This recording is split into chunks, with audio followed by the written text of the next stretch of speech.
mayroon kasi akong kaibigan na mayroon siyang alta presyon, high blood, mayroon siyang maintenance. Ngayon, mayroon pong nag-offer sa kanya na nagtitinda ng herbal na mahusay daw nagpababa ng blood pressure.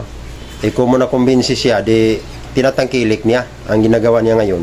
Ang ininom niya, yung herbal daw na pwede maging maintenance.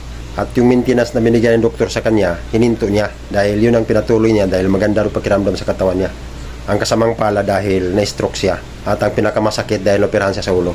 Kaya palaala po mga ka-healthy na kung sino mang doktor nagbigay sa inyo ng maintenance, siya lang ang may karapatan magpahinto ng maintenance. Kayong magsarili na hinto yung maintenance ninyo dahil mapalagay sa panganib yung kalusugan ninyo. At kung wala man kayong scribe sa doktor na mag-inom ng maintenance, konsulta muna kayo sa doktor. Huwag kayo mag self-medication dahil magdulot po yan ay kakasama ng inyong kalusugan. Sana po nakatulong. Maraming salamat po sa inyong panonood. Paki-share na lang po para makatulong sa iba.